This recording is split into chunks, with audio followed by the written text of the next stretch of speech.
Jambo Safari Media, you are watching Jambo News with me, Tracy Wamboy. Let's take a look at what's been happening through the week. In a tragic incident in Washington, D.C., 2 Israeli embassy staff members were shot and killed outside the Capitol Jewish Museum on Wednesday evening.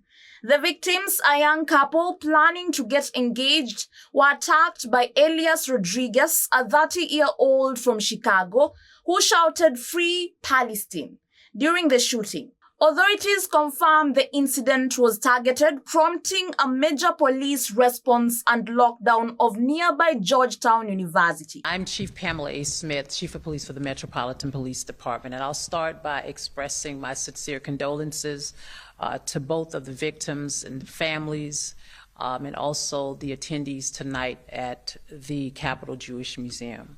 At approximately 9:08 p.m. tonight, we received multiple calls for a shooting in the area of 3rd Street and F Street Northwest. Officers located 1 adult male and 1 adult female unconscious and not breathing at the scene. DC Fire and EMS responded, and despite all life-saving efforts, both victims succumbed to their injuries. Israeli officials condemned the act as anti-Semitic terrorism, calling for justice, while community leaders expressed growing concerns over rising anti-Semitism affecting Jewish institutions across the U.S. Thank you, Chief. I'm Steve Jensen, the Assistant Director in charge of the Washington Field Office. I'd also like to express my sincere condolences not only to the family of the victims, but to the ambassador and the grievance for the Israeli nation.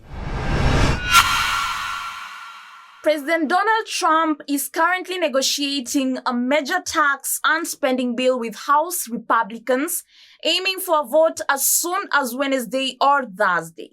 The proposed legislation, dubbed the One Big Beautiful Bill Act, includes key priorities such as extending 2017 tax cuts, increasing defense and border security funding, and cutting healthcare programs. However, it faces opposition from the House Freedom Caucus, which demands deeper spending cuts, and from moderate Republicans seeking larger tax cuts for constituents in Democratic leaning districts.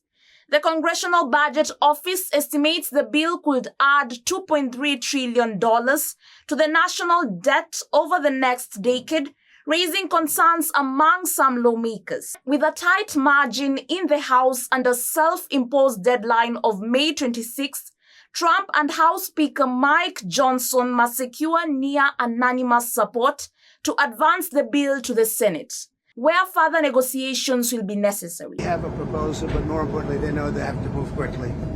Something bad's going to happen.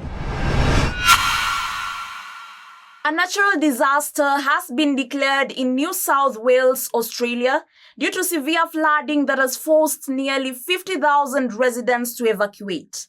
Footage from the mid-north coast reveals cattle stranded on beaches and trapped residents being airlifted to safety. Tragically, 1 man has died and 3 others are reported missing, prompting authorities to express grave fears as heavy rainfall persists in the region. Emergency services are working tirelessly to assist those affected as conditions remain critical. A federal judge has ruled that the deportation of 8 men to South Sudan violated his order, which requires migrants to have the opportunity to challenge their removal to third countries. Judge Brian Murphy's decision came after he expressed concerns that the Department of Homeland Security, the DHS, had not allowed the men to contest their deportation.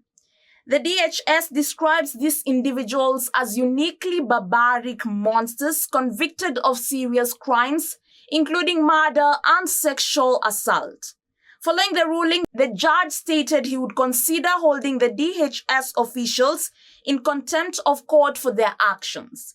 The situation highlights ongoing tensions between immigration policy and due process rights, with legal representatives arguing that all individuals deserve fair treatment regardless of their criminal history. Israeli troops fired warning shots near a diplomatic delegation in the occupied West Bank, prompting condemnation from several countries. The military claimed the delegation had deviated from an approved route in Jenin, where security operations against Palestinian armed groups are ongoing. No injuries were reported, but nations like Spain, Egypt, France, and Turkey are summoning Israeli ambassadors for explanations, calling the incident a violation of diplomatic norms. The Palestinian Authority labeled the actions as heinous crime, asserting that the diplomats were there to assess humanitarian conditions amid ongoing Israeli military operations, which have resulted in significant casualties and displacement in the region. The World Health Organization has warned that Gaza's health system is stretched beyond breaking point due to intensifying Israeli military operations and new evacuation orders. Major hospitals, including the Indonesia and Al-Awada hospitals, are either severely compromised or under siege, making it nearly impossible to provide adequate care. Over the past week, more than 600 people have been killed and tens of thousands have been displaced as a result of the conflict. Medicines Sans Frontiers reported that at least 20 medical facilities have been damaged or forced out of service.